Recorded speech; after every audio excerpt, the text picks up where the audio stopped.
अभिभावक माने प्रिय शिक्षक और शिक्षयित्रीगण व मोर प्रिय छात्र छात्री माने आज अष्टम वार्षिक अवसर में मु श्री रुनासिक पुछ विद्यालय प्रधान शिक्षक विद्यालय इतिहास संक्षेप उपस्थापन करने को जाऊँगी।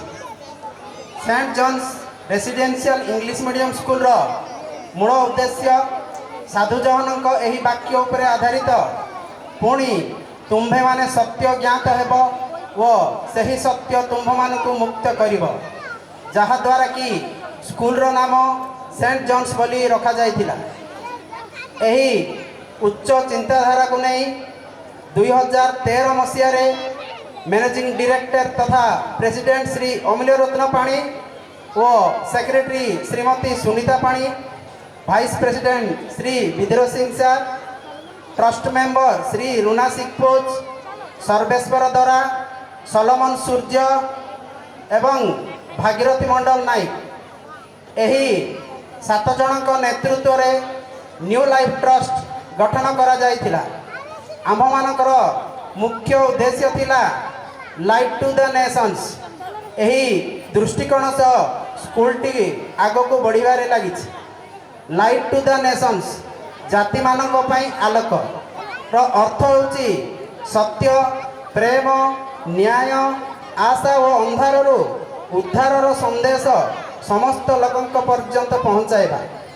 आज saint John's residential English medium school अलड़ारे 11 गोटी टीचिंग स्टाफ, 3टी एक्स्ट्रा टीचिंग स्टाफ, 7टी मैनेजमेंट स्टाफ, 8टी नॉन टीचिंग स्टाफ, 9 जन हॉस्टेल स्टाफ, 3 जन आया व कुक, 2 गोटी सिक्यूरिटी गार्ड एवं 2 गोटी स्कूल ड्राइवर को सेवारे नियुक्ति करी अछि। एही स्कूल आज शिक्षा, शिष्टाचार व चरित्र गठनर एक आदर्श केंद्र भाव परिचित हो उठी अछि। Saint John's residential English medium school अलड़ार इतिहास एक आस्था, संघर्ष व समर्पणर गर्वमय कहानी। यही स्कूल 2011 मसीह खांडवा ग्राम रे आरंभ होइतिला। प्रारंभिक 3 वर्ष 2011 रु 2014 स्कूल टी अनेक प्रकार समस्या व चैलेंजर सम्मुखीन होबाको पड़िथिला। विशेषकर स्थानर असुविधा व आवश्यक ढांचार अभाव हेतु स्कूल रो उन्नति बाधा सृष्टि हेउतला। एही कारणरू अलड़ा ग्राम रे निजस्व स्कूल भवन निर्माण करी स्कूल टी को अलड़ा को स्थानांतर करागला। 2011 ठारू 2026 शिक्षा वर्ष पर्यंत स्कूल टी अनेक छात्र छात्री भविष्य गढ़वे गुरुत्वपूर्ण भूमिका नहीं। यार फलस्वरूप 37 जन छात्र छात्री, नवोदय विद्यालय 146 जन, आदर्श विद्यालय 26 जन, एकलव्य विद्यालय व 6 जन केंद्रीय विद्यालय चयनित हो स्कूल रो गौरव बढ़ाई एवं यही स्कूल दीर्घ 8 वर्ष है 1100 रु ऊर्ध्व विधवा माँ मान को सम्मानित करी आसुअछि। ग्रामीण व आदिवासी अंचल शिशु मान को उत्तम नैतिक व गुणात्मक शिक्षा प्रदान करवा यही विद्यालयर लक्ष्य। आज दिन में जहाँकि आपण माने उदाहरण स्वरूप देखा पाउछन्ति।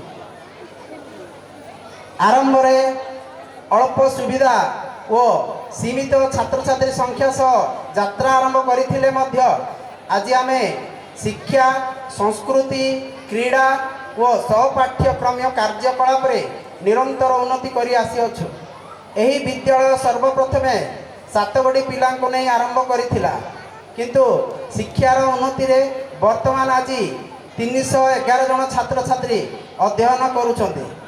एही सबु सफलतार कारण खांडवा, सारा, पुरुटीगुड़ा, बाडिंगा, गांधीनगर, उलाभद्रा, एपानगुड़ा, नावड़ा, पुलुगिमी, अलड़ा, बाईझाल, लेंतागुड़ा व हॉस्टेल पेरेंट्स मानक साहाय्य सहयोग फल यही स्कूल आग को बढ़ी चलती। यही विद्यालय में पढ़ुवा 5 गोटी छात्र नेशनल चैंपियनशिप को मध्य सिलेक्शन हो भुवनेश्वर जाइथिले एवं से माने रीजनल फाइनल राउंड को मध्य सिलेक्ट हो पारथिले। केवल थिला प्रत्येक शिक्षक और शिक्षयित्री प्रचेष्टा। यही विद्यालय पाठ्य खसड़ा है सीबीएसई पैटर्न लीड करिकुलम। यही विद्यालय प्रत्येक पिला को smart classroom high quality curriculum activity माध्यम रे पाठपढ़ा स्टूडेंट एप दे शिक्षार उन्नति आनी पारिछि, जहाँकि आपण माने अल्प किछि समय पर उदाहरण स्वरूप देखा पाइबे।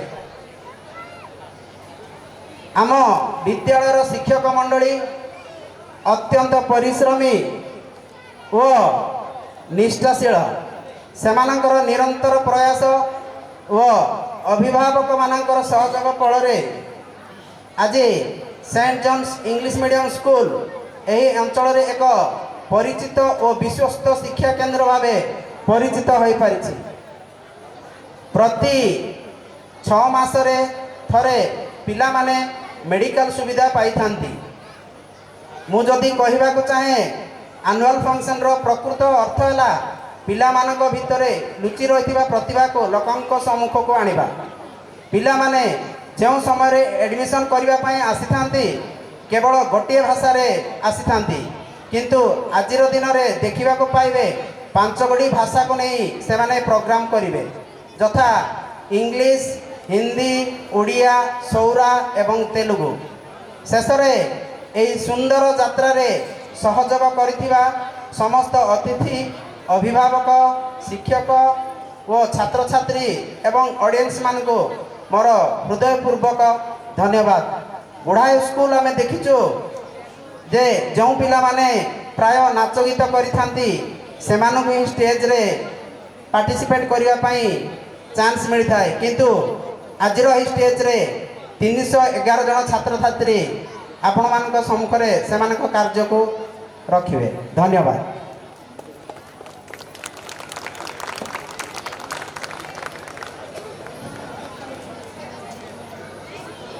Thank you HM sir for giving us all the details about the history of the school. So let us once again clap for him.